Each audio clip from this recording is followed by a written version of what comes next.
Hey everybody, this is Anamika and you are watching पाठशाला ऋषिकेश। आज की वीडियो में हम डिस्कस करने वाले हैं अग्निपथ रिक्रूटमेंट 2022 के नोटिफिकेशन के बारे में, यानी कि जो ऑफिशियल नोटिफिकेशन आया है तो उसके बारे में हम डिटेल एनालिसिस करेंगे। यानी कि कौन इस पोस्ट के लिए एलिजिबल होगा, क्या इसमें आपके लिए क्राइटेरिया क्या क्या होगा, आपका फिजिकल स्टैंडर्ड क्या होगा, मेडिकल स्टैंडर्ड क्या होगा, या फिर आपका एजुकेशनल क्वालिफिकेशन क्या होंगी। इन सब चीजों के बारे में हम इसमें बात करेंगे। जो इसका ऑफिशियल नोटिफिकेशन है वही मैंने आपके लिए रखा है, तो महत्वपूर्ण होगी। जितने भी एस्पिरेंट्स हैं जो इसमें जाना चाहते हैं, इस स्कीम में अप्लाई करेंगे, तो वो ध्यान से इस वीडियो को देखेंगे और जब भी आप फॉर्म फिल करेंगे तो ये सारी चीजें आपको ध्यान में रखते हुए चलनी होंगी। तो सबसे पहले हम बात करते हैं तो ये स्कीम कब अनाउंस करी गई। तो 14 जून को जो हमारा मिनिस्ट्री ऑफ डिफेंस है उसने अनाउंस करा कि अग्निपथ नाम की एक स्कीम को लॉन्च किया गया है। ठीक है, इसका जो नोटिफिकेशन आया जो हमारे लिए महत्वपूर्ण है, तो 18 जून को इसका नोटिफिकेशन डाला गया है इनके ऑफिशियल वेबसाइट पे। इसमें बताया गया कि जो स्टार्टिंग डेट होगी जब से आप अप्लाई कर सकते हैं वो जुलाई 2022 से होगी। अभी इसकी फिक्स डेट नहीं आई है, जल्दी ही आ जाएगी। फिर आपको लास्ट डेट या इसकी फी पेमेंट कब से कब तक आप कर सकते हैं या कितनी आपकी फी होगी, वो सारी चीजें आपको जल्दी बता दी जाएंगी। फिलहाल जो नोटिफिकेशन में बताया गया है उसके बारे में हम डिस्कस करेंगे। जो भी आपके लिए महत्वपूर्ण चीजें हैं सिर्फ मैंने वही रखी है, फॉर्म फिल करते हुए आपको वो सारी चीजें ध्यान में रखते हुए चलनी है। तो जैसे कि आपको पता होगा 4 साल की ये स्कीम है, यानी कि कोई भी युवा जो इसमें जाएगा, जो इस स्कीम के द्वारा अग्निवीर बनेगा, वो 4 साल के लिए हमारी जो आर्म्ड फोर्सेस है, यानी कि हमारी तीनों armed forces, Indian army, Indian navy और इंडियन एयरफोर्स को जब वो सर्व करेगा तो 4 साल के लिए वो सर्व करेगा। तो 4 साल के दौरान उसको कुछ सैलरी दी जाएगी, कुछ अलाउंसेस दिए जाएंगे। तो सबसे पहले हम उन्हीं के बारे में बात कर लेते हैं। तो जो आपका पहले ईयर की सैलरी होगी तो वो होगी आपकी 30,000। ठीक है, उसमें जो अलाउंसेस होंगे वो एक्स्ट्रा होंगे, मतलब 30,000 आपकी कस्टमाइज्ड पैकेज होगा, लेकिन उसमें अलाउंसेस एक्स्ट्रा होंगे। ठीक है, अलाउंस का मतलब होता है कि कहीं भी आप हाई एल्टीट्यूड में जाते हैं तो वहां पे आपको एक्स्ट्रा पैसे दिए जाते हैं, तो वो इसमें ऐड नहीं होंगे। 30,000 आपकी मिनिमम सैलरी इसमें रहने वाली है। सेकेंड ईयर की अगर हम बात करें तो 33,000 यानी कि 33,000 रुपए इसमें सैलरी दी जाएगी। इसमें भी आपके अलाउंसेस अलग से दिए जाएंगे।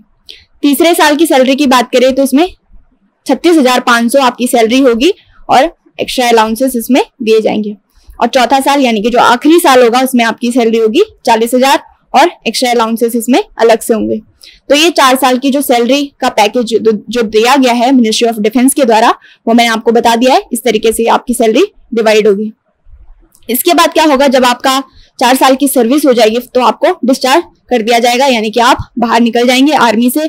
अब इसमें इन्होंने क्या रखा है कि जो 25% युवा होंगे, यानी कि जो 25% अग्निवीर होंगे, उनको परमानेंट कर दिया जाएगा, लेकिन जो 75% अग्निवीर होंगे उनको डिस्चार्ज कर दिया जाएगा। ठीक है, 4 साल के बाद हम इस डिस्चार्ज की बात कर रहे हैं, यानी कि जब से आप एनरोलमेंट करेंगे इसमें आपका जो जितना भी ट्रेनिंग पीरियड होगा वो भी जुड़ा होगा और जो आपका सर्विस पीरियड होगा वो भी जुड़ा होगा। उसके बाद आपको डिस्चार्ज कर दिया जाएगा। उसके बाद क्या होगा, जैसे आप डिस्चार्ज हो जाएंगे तो आपको क्या क्या दिया जाएगा। एक तो आपको सेवा निधि पैकेज, इसका नाम रखा गया है, जो आपको दिया जाएगा। इसके बारे में हम अभी डिटेल में बात करेंगे। बाकी आपको कोई भी पेंशन इसमें नहीं दी जाएगी, यानी कि 4 साल के बाद कोई भी पेंशन किसी को नहीं दी जाएगी। ठीक है, अब हम बेनिफिट्स देख लेते हैं क्या क्या 4 साल के बाद दिया जाएगा। तो एक तो मैंने सेवा निधि पैकेज के बारे में बात करी है, तो वो अभी मैं बताऊंगी आपको। एक आपको दिया जाएगा अग्निवीर स्किल सर्टिफिकेट, यानी कि किस तरीके से आपका वहां पे स्किल डेवलपमेंट हुआ है, क्या क्या आपका वहां पे परफॉर्मेंस रहा है, उसके बेस पे आपको एक सर्टिफिकेट दिया जाएगा। और तीसरा, क्योंकि इसकी जो एज रखी गई है वो 17.5 से 23 साल इस साल के लिए रखी गई है। तो आपको पता होगा कि 17.5 में आप 12th पास आउट नहीं हो पाते हैं, तो अगर कोई युवा जाता है 17 साल बाद, अगर वो 17.5 साल बाद अगर वो इस स्कीम में अग्निवीर बनता है इस स्कीम के द्वारा, तो उसका 12th का सर्टिफिकेट भी उसको दिया जाएगा। यानी कि अगर आप 10th के बाद जाते हैं तो आपको 12th का सर्टिफिकेट उनके द्वारा दिया जाएगा। तो ये 3 चीजें जो मेन चीजें हैं ये इस स्कीम के द्वारा किसी भी अग्निवीर को प्रोवाइड कराई जाएंगी। अब हम सेवा निधि पैकेज के बारे में बात कर लेते हैं। तो जैसे ही आप 4 साल के बाद डिस्चार्ज होंगे तो आपको 5 लाख रुपए का आपकी जो सैलरी होगी ये उसी में से कट रहा होगा। आपको इन हैंड 30,000 ये जो मैंने आपको सैलरी बताई है वो नहीं मिलेंगे, इन हैंड आपको कम मिलेगी, लेकिन जो ये 5 लाख रुपए होगा ये उसी में से कट के इकट्ठा हो चुका होगा और आपको ये डिस्चार्ज के दौरान दिया जाएगा। इसके अलावा आपको 10 लाख रुपए जो होगा ये गवर्नमेंट के द्वारा दिया जाएगा और इस पे जो इंटरेस्ट होगा वो भी लगेगा। तो ये कुछ पैसे होंगे जो आपको डिस्चार्ज के दौरान दिए जाएंगे। ये उनकी बात हम कर रहे हैं जो 75% बाहर आ जाएंगे। ठीक है, जो 25% होंगे उनको सेवा निधि पैकेज बाद में दिया जाएगा जब वो अपनी सर्विस को खत्म करके आ चुके होंगे। ठीक है, वो रेगुलर कैडर बन चुके होंगे, वो जो 25% अग्निवीर होंगे। तो हम बात करेंगे इसके फिजिकल स्टैंडर्ड के बारे में कि आपको क्या क्या फिटनेस चाहिए, ये महत्वपूर्ण रहेगा आपके लिए। तो सबसे पहले अगर हम रनिंग की बात करें तो 1.6 किलोमीटर की आपको रनिंग चाहिए, यानी कि 1600 मीटर की हम यहाँ पे बात कर रहे हैं, ठीक है। मेल कैंडिडेट्स की हम बात करें तो 1.6 किलोमीटर की आपको रनिंग चाहिए होगी। 2 ग्रुप में वहां पे डिवाइड होगा। ग्रुप फर्स्ट में जो भी आएगा उसको 60 मार्क्स मिलेंगे और ग्रुप सेकंड में जो भी आएगा उसको 48 मार्क्स मिलेंगे, ठीक है। जो ग्रुप 1 वाले होंगे तो आपकी रनिंग 5 मिनट और 30 सेकंड में कंप्लीट होगी, तो आप ग्रुप 1 में आ जाएंगे। और अगर आपकी जो रनिंग है 5 मिनट 31 सेकंड से 5 मिनट 45 सेकंड तक कंप्लीट होती है, तो आप ग्रुप सेकंड में आएंगे और उसी के हिसाब से आपको मार्क्स दिए जाएंगे कि आप ग्रुप 1 में हैं या ग्रुप 2 में हैं। इसी तरीके से पुलअप्स की अगर हम बात करें तो अगर आप 10 पुलअप्स मारते हैं तो आपको 40 मार्क्स दिए जाएंगे, ठीक है। अगर आप 9 मारते हैं तो 33, 8 मारते हैं तो 27, 7 मारते हैं तो 21 और 6 मारते हैं तो 16, यानी कि जो मिनिमम यानी क्वालिफाइंग जो होगा आपको 6 पुलअप्स मारने ही होंगे, फिर आप ग्रुप सेकंड में आ जाएंगे। जो आपका डिच होगा 9 फीट का डिच होगा, यानी कि जो गड्ढा होगा वो 9 फीट का होगा, वो आपको सिर्फ क्वालिफाई करना है। इसी तरीके से जो जिगजैग बैलेंस होगा वो भी आपको सिर्फ क्वालिफाई करना है, ठीक है। तो ये फिजिकल स्टैंडर्ड है जो आपको देखते हुए चलना है, और ये जब रैली होगी तो उसी साइड पे ये करवाया जाता है फिजिकल। तो आप सब लोगों को पता ही है, अगर आर्मी में के कैंडिडेट्स आप वैसे भी हो, अगर आप देखते हो कि आर्मी की रिक्रूटमेंट किस तरीके से कराई जाती है, तो ये उसी तरीके से होगा। अब हम अगर इसके मेडिकल टेस्ट के बारे में बात करें, पहले आपका फिजिकल होगा, देन आपका मेडिकल टेस्ट होगा।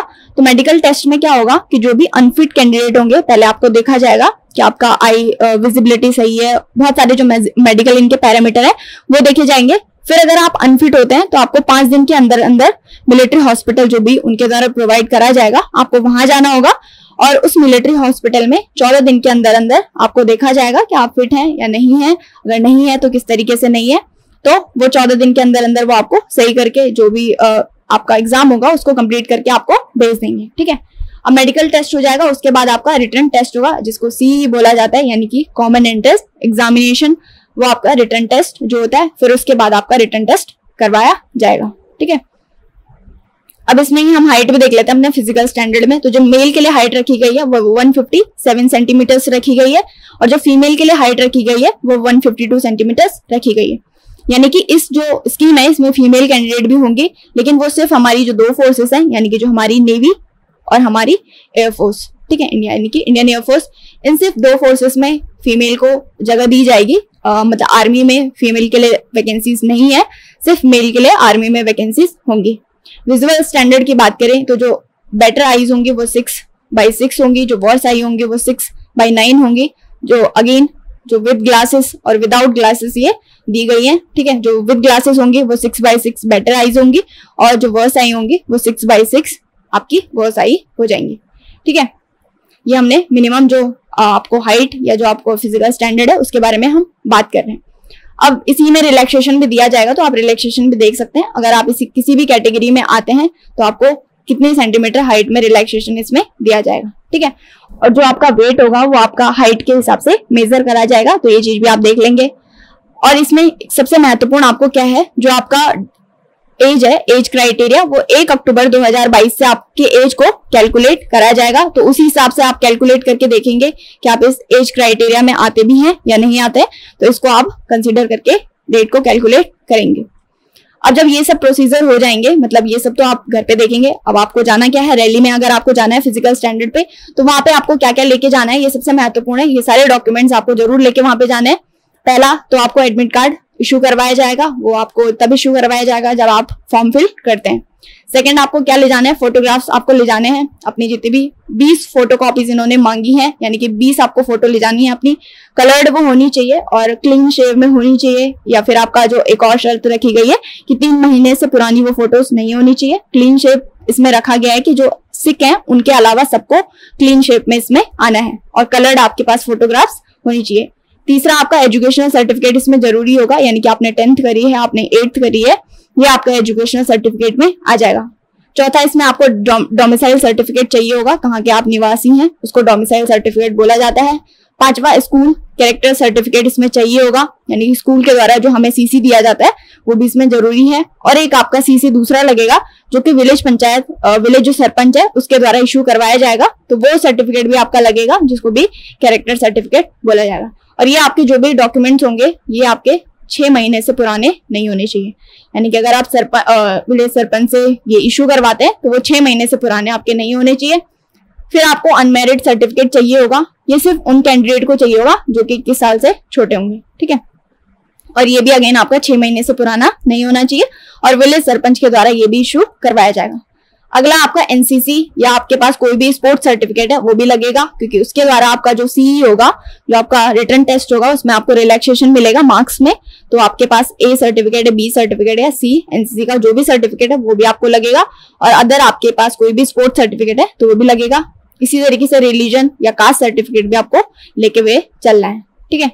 तो ये हमने सारी चीजें जो नोटिफिकेशन में आपके लिए महत्वपूर्ण है उनके बारे में हमने डिस्कस करा है। जब भी आप फॉर्म फिल करेंगे तो इन सब चीजों को आप ध्यान में रखते हुए फिल करेंगे। तो thank you so much for watching, have a nice day, bye bye, take care.